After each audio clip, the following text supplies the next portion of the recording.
Cada criminal tiene un perfil. Este es el suyo. La sangre en el suelo de la cocina todavía estaba tibia. Tú entras, no lo sabes. El olor a cobre te golpea antes de que tus ojos procesen lo que estás viendo. Algo dentro de ti te ordena salir. Es instinto puro. El mismo que te avisa cuando algo está mal antes de que tu mente consciente lo procese. Y ese instinto te dice que lo que estás viendo no debería existir. Sobre la mesa de madera, perfectamente alineados como ofrendas en un altar, hay recipientes cilíndricos. Pequeños, del tipo que cualquiera usaría para guardar especias en una cocina ordenada. Pero adentro no hay especias. El forense llega 15 minutos después. Abre el primero, cierra los ojos. Vuelve a abrirlos porque tiene que hacer su trabajo y anota en su libreta con una mano que no logra dejar de temblar. Alguien estuvo aquí convencido de que lo que hacía era sagrado. No por instinto animal, no por rabia, no por miedo, por fe. Una fe tan sólida, tan arquitectónicamente perfecta dentro de su mente que ningún argumento del mundo exterior podría haberla derrumbado. Porque la psicosis más aterradora no es el caos, es la convicción. Harlan Creek, Tennessee. Una ciudad de 5,000 personas donde todos conocen el nombre del perro del vecino y donde el último homicidio registrado fue hace 64 años. Era esa clase de lugar. Thomas Garrett, 57 años, abuelo y viudo, encontró la muerte en el patio trasero de su propia casa un martes por la tarde. Era jubilado, vivía solo desde la muerte de su esposa, y su rutina era tan predecible que sus vecinos podían poner el reloj según sus movimientos. Las 6 de la tarde sacaba a su perro. Las 6:15 volvía adentro. Las 6:30 encendía el televisor. El martes, a las 6:18, alguien lo esperaba entre los árboles del fondo. Los investigadores contaron 18 heridas en pecho y cuello. El agresor no forzó ninguna puerta. No entró a la casa. Solo tomó un objeto y desapareció en la oscuridad como si jamás hubiera estado ahí. 48 horas después, Jennifer Haynes, 39 años, maestra de música, fue atacada en su propia casa. Jennifer vivía en la misma calle, a 900 metros. Sus hijos estaban en casa de una amiga esa noche.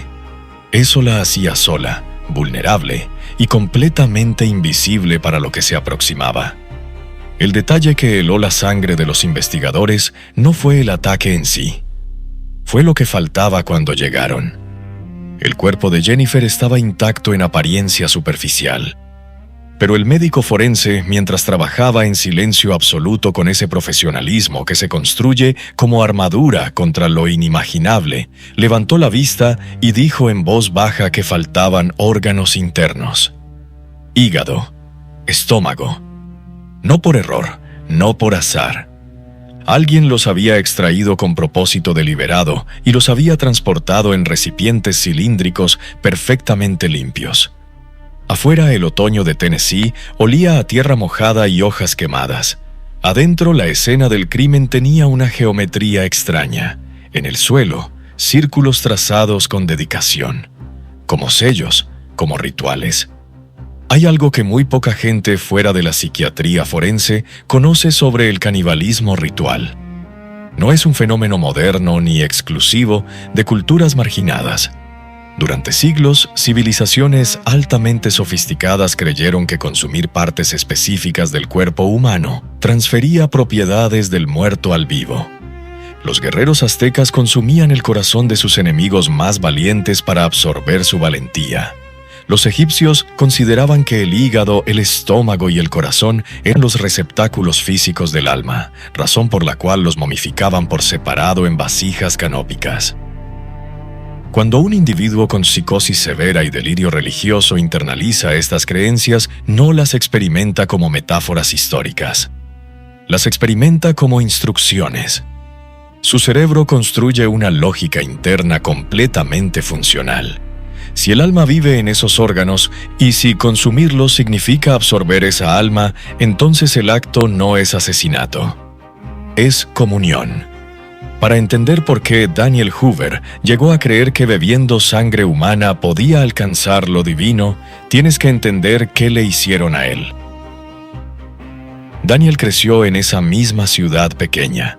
Su madre, Carol Hoover, provenía de una de las familias más antiguas y respetadas de la región, educada, religiosa, perfecta en la superficie. Su padre era médico. El problema no era la pobreza ni el abandono. El problema era algo más silencioso y por eso más devastador. Carol Hoover era una mujer que amaba a su hijo con la misma intensidad con que una pared ama a quien aplasta. 3 llamadas diarias cuando llegó a la universidad. Una visita no anunciada a Boston para terminar una relación que no había aprobado. Una presencia que no dejaba espacio para que Daniel descubriera quién era fuera de ser el hijo de Carol Hoover. El joven que llegó a estudiar religión comparada a los 17 años era brillante, sensible y profundamente solo. Encontró en los textos sobre rituales de sangre y trascendencia espiritual algo que nunca había tenido: un sistema que le daba sentido al dolor. La metanfetamina y la cocaína no crean las alucinaciones de la nada, las amplifican. Las creencias que Daniel había construido intelectualmente como estudiante de religión comparada se convirtieron, bajo el efecto de los estimulantes y de una mente ya fracturada, en revelaciones, en mandatos, en verdades absolutas. Cuando sufrió el colapso en Boston, fue internado en una institución psiquiátrica, pero al cabo de pocos meses pidió el alta. Su madre fue llamada para recogerlo. No fue. Daniel tomó un autobús de regreso a casa. Llegó a Harlan Creek sin que nadie de la ciudad supiera. Y en algún punto de ese viaje, en alguna estación de servicio en Tennessee con la lluvia golpeando los cristales, algo dentro de su mente terminó de construir la arquitectura del delirio. Era un sistema perfecto. Era, para él, completamente real. Dentro de la lógica de Daniel no había ninguna contradicción. Había estudiado durante años las tradiciones en que el cuerpo humano era vehículo de lo sagrado. Sabía que en las grandes tradiciones religiosas de la humanidad, la sangre era sinónimo de vida, de pacto, de pureza.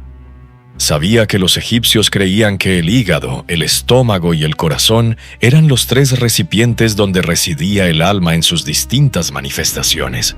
Sabía que en los rituales de trascendencia de culturas precolombinas, consumir al enemigo era una forma de fusión espiritual. Y su mente enferma tomó todo ese conocimiento y lo ordenó en una sola instrucción devastadoramente clara. Para alcanzar lo divino, había que absorberlo. Para absorberlo, había que tomarlo de quienes ya lo portaban.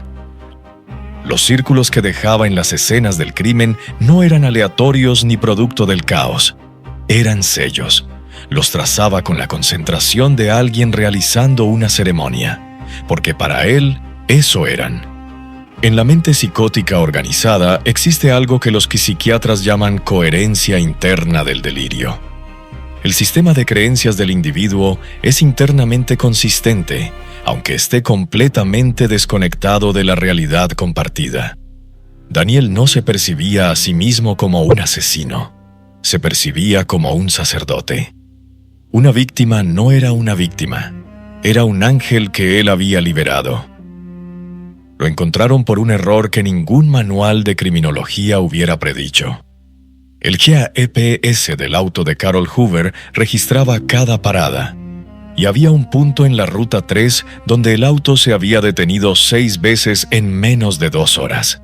Un lugar sin nombre oficial. Una propiedad rural al sur de la ciudad. Los agentes del FBI llegaron con unidades caninas al atardecer.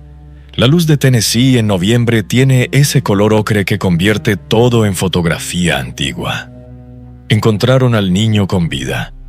Daniel había colocado mantas a su alrededor. Le había dejado agua y algo de comida. Dentro de la lógica del delirio, estaba protegiendo a una figura sagrada, no lastimando a un menor.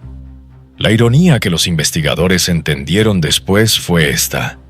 Fue precisamente la coherencia del sistema delirante de Daniel lo que salvó al niño. Si hubiera sido un criminal organizado y frío, el pequeño no habría sobrevivido. Pero Daniel Hoover no veía al niño como una amenaza ni como una víctima. Lo veía como parte del ritual. Intocable. Preservado. Su propia psicología lo delató de dos maneras simultáneas. Primero, al regresar al mismo lugar múltiples veces porque la compulsión ritual lo exigía, dejó un rastro que el GPS capturó con precisión mecánica. Segundo, al creer que protegía al niño en lugar de eliminarlo, garantizó que hubiera alguien vivo que encontrar. Cuando le administraron el antipsicótico y comenzó a recuperar fragmentos de lucidez, lo primero que hizo fue mirarse las manos con una expresión que los agentes presentes no olvidarían fácilmente. No era arrepentimiento exactamente. Era el horror de quien despierta dentro de una pesadilla y no sabe cuándo empezó a ser real. La pregunta que este caso deja instalada no es sobre Daniel Hoover. Es sobre el sistema de creencias que construimos todos, los que estamos sanos, los que dormimos tranquilos esta noche. Porque la mente humana trabaja exactamente de la misma manera dentro y fuera de la psicosis.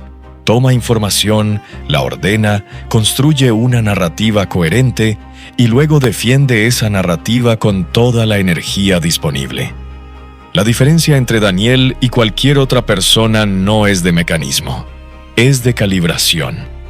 Su mente usó el mismo proceso cognitivo que usamos para decidir en qué creer, a quién amar, qué valores sostener. Solo que la calibración estaba rota. El ancla con la realidad compartida se había soltado, y la mente siguió navegando con perfecta convicción en una dirección que nadie más podía ver. Lo más perturbador de la psicosis religiosa no es la violencia que puede generar, es lo mucho que se parece a la fe. Lo que acabas de escuchar es solo la superficie de algo mucho más profundo. La capacidad de la mente humana para construir realidades alternativas tan sólidas que se vuelven indistinguibles de la verdad. Hay otro caso en Mente Criminal que explora exactamente el otro extremo de este fenómeno. Un criminal que no tenía ninguna creencia, ningún sistema, ninguna justificación. Solo el vacío, y resulta que el vacío es, a su manera, igual de aterrador que la convicción absoluta. Si esta historia te dejó con preguntas sobre cómo funciona la mente cuando los límites se disuelven, ese video fue hecho para ti. Mente Criminal no termina aquí.